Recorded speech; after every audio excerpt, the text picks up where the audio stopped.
ہم وہی کہیں گے جو ہمارا دین ہم کو بتاتا ہے. عمل کرو تو تمہارا بھلا ہے، نہیں کوئی عمل کرے تو نقصان ہمارا نہیں ہے. معزز حاضرین مجلس، آئیے انتہائی خلوص و محبت و عقیدت و احترام کے ساتھ اپنے اور سارے جہاں کے مرکز عقیدت جناب احمد مجتبی محمد المصطفیٰ صلی اللہ تعالی علیہ وسلم کے بارگاہ اقدس میں دل کی گہرائیوں سے درود پاک پیش کرنے کی سعادت حاصل کر لے. پڑھیے بآواز بلند درود پاک. اللہم صلی علی سیدنا و مولانا و ملجانا محمد معدن الجود والکرم منبع العلم والحکم وعلى آلہ وبارک وسلم والصلاة والسلام علیک یا سیدی یا رسول اللہ.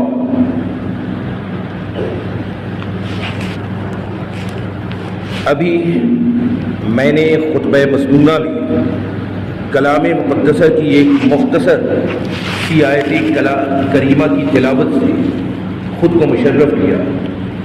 رب ارشاد فرماتا ہے وَأَنْتُمُ الْأَعْلَوْنَ إِن كُنتُم مُّؤْمِنِينَ، کہ تم ہی کامیاب ہو اگر تم مومن ہو. کیا فرماتا ہے رب کائنات؟ ہم مومنین سے مخاطب ہو کر اے مومنین سن لو کہ تم ہی کامیاب ہو اگر تم مومن ہو. یعنی کلام مقدسہ میں مومنین کے لیے اس بات کی بشارت ہے کہ بندے مومن کامیاب ہے، بندے مومن سکسیس ہے، بندے مومن کے لیے دنیا اور آخرت کی ساری کامیابیاں ہیں. وَأَنْتُمُ الْأَعْلَوْنَ إِن كُنتُم مُّؤْمِنِينَ، تم ہی سربلند ہو، تم ہی کامیاب ہو اگر تم مومن ہو. عزیزان گرامی، یہ تو کلام مقدسہ ہم سے مخاطب ہو کر ہمیں سکسیس کا، کامیابی کا، سربلندی کا کی ہمیں سند دے رہا ہے. قرآن ہمیں سند دے رہا ہے. لیکن عزیزان گرامی، ہم جب حالات کے منظرنامے پر نظر ڈالتے ہیں، ہم جب دنیا میں قوم مسلم کی حالات کا مشاہدہ کرتے ہیں، تو ہمیں اپنی کامیابی کہیں دکھائی نہیں دیتی.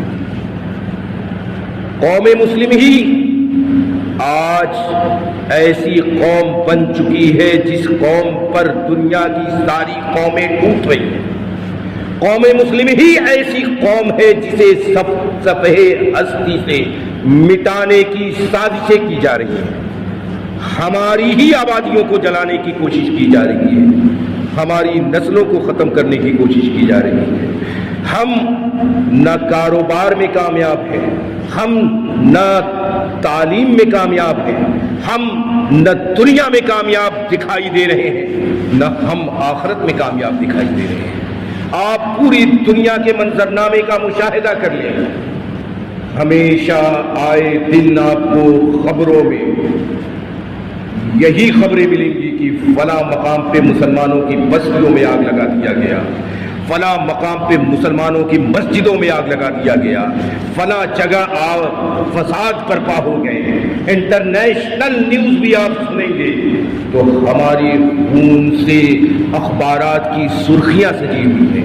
آخر بات کیا ہے کہ قرآن تو کہہ رہا ہے کہ وَأَنْتُمُ الْأَعْلَوْنَ إِن كُنتُم مُّؤْمِنِينَ، تم ہی کامیاب ہو اگر تم مومن ہو، تم ہی سربلند ہو اگر تم مومن ہو، سکسیس ہو اگر تم مومن ہو.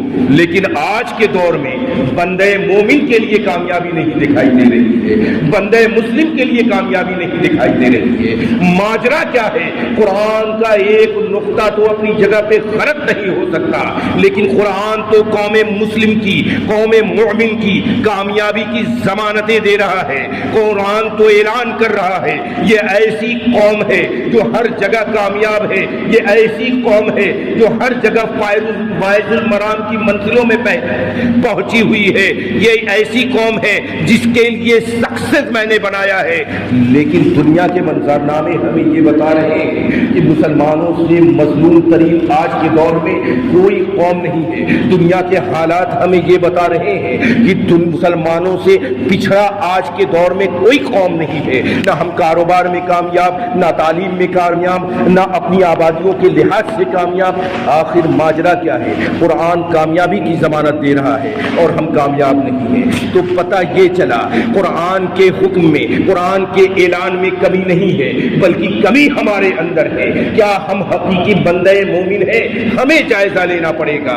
کیا ہمارے اندر ایمان کی وہ آگ ہے؟ کیا ہمارے اندر ایمان کی وہ تاب ہے جو صحابہ کرام میں ہوا کرتی تھی؟ کیا ہمارے اندر اپنے خدا اور خدا کے رسول کا خوف ہے؟ کیا ہم اپنے نبی سے عشق کرتے ہیں؟ ارے مومن کی علامت یہ ہے کہ لا یؤمن احدکم حتی اکون احب الیہ من والدہ وولدہ والناس اجمعین۔ آقا علیہ الصلوۃ والتسلیم سے کسی نے پوچھا کہ حضور بتا دیجئے مومن کسے کہتے ہیں، ایمان کسے کہتے ہیں؟ حضور پاک نے فرمایا دیکھو تم میں سے کوئی اس وقت تک مومن نہیں ہو سکتا جب تک کہ تمہارے دلوں میں میری محبت یعنی اپنے آقا کی محبت ان کے والد سے نہ ہو، یعنی تمہارے باپ سے بھی تمہارے دل میں سرور کائنات کی زیادہ محبت نہ ہو، جب تک کہ تمہارے دلوں میں حضور پاک کی محبت تمہاری ماں سے زیادہ نہ ہو، جب تک کہ ہمارے دلوں میں ہماری اولاد سے بھی زیادہ اپنے آقا کی محبت نہ ہو، یہاں تک کہ دنیا کے ہر شے سے زیادہ اگر ہمارے دل میں نبی کی محبت نہیں ہے تو لا یؤمن احدکم حتی اکون علیہ۔ کیا مطلب کہ ہم مومن ہو ہی نہیں سکتے، ہمارا ایمان مکمل ہو ہی نہیں سکتا۔ تو پتہ چلا کہ ہم بندے مومن اس وقت ہوں گے جب تک کہ ہمارے دل میں عشق رسول سارے عشق سے زیادہ نہ ہو، محبت رسول ساری محبتوں پہ بھاری نہ ہو۔ جب یہ محبت نبی کی محبت، نبی کا عشق ہمارے دل میں دنیا کے ہر شے سے زیادہ غالب آئے گی، تب ہمارا ایمان کامل ہوگا، تب ہم بندے مومن کہلانے کے لائق ہوں گے، تب کوئی کہے گا کہ ہاں ہم ایمان والے ہیں۔ آج دیکھیے ماجرا کیا ہے، ہم اپنے نبی سے کس قدر دور ہے کہ پوری دنیا میں بلکہ ہمارے ملک میں نبی کی شان میں گستاخیاں کی جا رہی ہیں، ہم اپنے گھروں میں بیٹھے ہوئے ہیں، نبی کی شان میں نہ جانے کیسے کیسے نازیبا کلمات کیے جا رہے ہیں، ہم شین سے اپنے کاروبار میں مصروف ہیں، نبی کی شان کی عزت پہ حملے کیے جا رہے ہیں، لیکن ہم اپنی ذاتی زندگی میں بزی ہیں، نبی کے ناموس پہ حملہ کیا جا رہا ہے لیکن ہمارے وجود پہ کوئی اثر نہیں۔ پتہ یہ چلا کہ ہمارے دل میں ہمارے نبی کی محبت نہیں ہے، ہمارے دل میں کاروبار کی محبت ہے، ہمارے دل میں اپنے نفس کی محبت ہے، ہمارے دل میں اپنے گھروں کی محبت ہے، ہمارے دل میں ساری دنیا کی محبت ہے، ہمارے دلوں میں دنیا کی آشائشوں کی محبت غالب آ گئی ہے۔ تو جب نبی کی محبت دلوں سے نکل جاتی ہے تو وہ وجود بے ایمان ہو جایا کرتا ہے، اس ایمان کا کوئی مطلب نہیں ہوتا۔ تو عزیزان گرامی پتہ یہ چل گیا کہ ہم نام مسلمان تو ہیں لیکن نام کے ہیں، ہم مسلمان تو ہیں کام کے نہیں ہیں۔ حقیقی کامیابی جو قرآن کہہ رہا ہے یہ ان مومنین کے لیے کہہ رہا ہے جو حقیقی قوم مسلم ہے، جو حقیقی بندے مومن ہیں، جو حقیقت میں ایمان والے ہیں، اور حقیقت میں ایمان والے وہی بندے مومن ہوا کرتے ہیں جو اپنے نبی کی آن بان شان پر اپنی زندگی کو بھی قربان کر دیتے ہیں، اپنی دولتوں کو بھی قربان کر دیتے ہیں، اپنے جان کو بھی قربان کر دیتے ہیں۔ تو عزیزان گرامی پتہ یہ چل گیا کہ کامیاب ہم اس لیے نہیں ہیں، ذلیل اس لیے کیے جا رہے ہیں کہ ایمان کے تقاضوں سے ہٹ چکے ہیں، اپنے نبی کے محبتوں کو دلوں سے نکال دیے ہیں اور شریعت مطہرہ کی پابندی کرنا چھوڑ دیے ہیں۔ اور جب جب قوم مسلم اپنے نبی سے دور ہوگی، جب جب قوم مسلم نبی کی فرمانوں کو نہیں مانے گی، جب جب قوم مسلمان اپنے شریعت مطہرہ سے دور ہوگی، تو جانتے ہیں نہ اس قوم کو دنیا ملے گی، نہ آخرت کا ملے گی، نہ ادھر کے رہیں گے نہ ادھر کے رہیں گے، نہ خدا ہی ملے گا نہ وصال صنم ہوگا۔ عزیزان گرامی، ایسی ہی ہماری، اسی لیے آج ہم پر دنیا کے مظالم توڑے جا رہے ہیں، اسی لیے آج ہم پر دنیا اس طرح ٹوٹ رہی ہے جیسے کہ ایک مردار پر گرد ٹوٹ جایا کرتے ہیں۔ صحابہ کرام کا مجمع ہے، حضور پاک جلوہ گر ہے، اور ایک بیک اللہ کے نبی صلی اللہ تعالی علیہ وسلم ارشاد فرماتے ہیں کہ ایک وقت ایسا آئے گا میری امت پر جب کہ دنیا کی ساری قومیں ایسے ٹوٹ جائیں گی، ایسے ٹوٹ پڑیں گی جیسے کسی مردار پر گدھ ٹوٹ پڑتے ہیں۔ صحابہ کرام دنگ رہ گئے، اس لیے کہ صحابہ کرام دیکھ رہے تھے کہ مومن کیسے ہوتے ہیں، مومن کی کامیابی کیا ہوتی ہے۔ تو صحابہ کرام نے سوال کیا، حضور کیا جب دنیا کی قومیں ہم قوم مسلم پر ٹوٹ پڑیں گی تو کیا ہماری تعداد کم ہوگی؟ حضور پاک نے فرمایا نہیں، تعداد کم نہیں ہوگی، بلکہ تعداد تو سمندر کے جھاگ کے برابر ہوگی، لیکن جس طرح حالات سمندر کے جھاگ کے ہوتے ہیں، اس سمندر کے تھپیڑے کبھی سمندر کی جھاگوں کو ادھر لے جاتے ہیں، پھر ادھر لے آتے ہیں، اس ساحل سے ٹکراتے ہیں، اس ساحل سے ٹکراتے ہیں، اسی طرح ہماری امت کی بھی حالت ہوگی، تعداد کثیر ہوگی لیکن ان کا ایمان نکل چکا ہوگا، عمل سے دور ہو چکے ہوں گے۔ جب ایک کنڈیشن آئے گی امت مصطفیہ پہ، تب دنیا کی قومیں ٹوٹیں گی، قتل کرنا شروع کریں گی اور انہیں دنیا سے زمین سے نکالنا شروع کریں گی۔ تو عزیزان گرامی، یہ ہماری حالت ہے۔ قرآن ہمیں کامیاب کہہ رہا ہے لیکن ہم ناکام ہیں۔ کیوں ناکام ہیں؟ اس لیے کہ قرآن تو مومنین کو کہہ رہا ہے کہ مومنین کے لیے کامیابیاں ہیں۔ ہم اگر ہسٹری پڑھیں، ہم اگر تاریخ پڑھیں، ہم قرون اولا کو دیکھیں تو مٹھی بھر مسلمان دنیا کو فتح کر کے دکھا دیے، مٹھی بھر مسلمان نکلتے تھے، کامیابیاں ان کے قدموں میں وہ چوما کرتی تھی، مٹھی بھر مجاہدین نکلتے تھے اور دنیا کی نعمتیں ان کے قوموں پہ ٹوٹ جایا کرتی تھی۔ آج دنیا کا کوئی خطہ ایسا نہیں جہاں اس وقت کا بندے مسلمان، بندے مومن نکل جاتا تھا اور ملک فتح نہیں ہوا کرتا تھا۔ آخر ان میں کیا بات تھی؟ بات یہی تھی کہ وہ اپنے نبی سے عشق کیا کرتے تھے، وہ مسلمان ایسے تھے جو شریعت کے حکم پہ عمل کیا کرتے تھے، وہ ایسے بندے مومن تھے جو اپنے نبی کے لیے اپنے جانوں کی قربانیاں دے دیا کرتے تھے، اپنی اولادوں کی قربانیاں دے دیا کرتے تھے، اپنی دولتوں کی قربانیاں دے دیا کرتے تھے۔ اور اس لیے جب وہ مومن کا ڈیفینیشن وہ تھا تو دنیا کی ساری قومیں ان کے قدموں میں ہوا کرتی تھی، زمین بچ جایا کرتی تھی اور نعمتیں اللہ کی اتر جایا کرتی تھی، اللہ کے مدد اتر جایا کرتے تھے۔ آج ان کے مقابلے میں ہم اگر اپنے ایمان کا جائزہ لیں تو ہم تو ایسے بھی نہیں ہیں کہ ہماری نمازیں ہو رہی ہیں کہ نہیں ہو رہی ہیں یہ بھی ہمیں پتہ نہیں ہے۔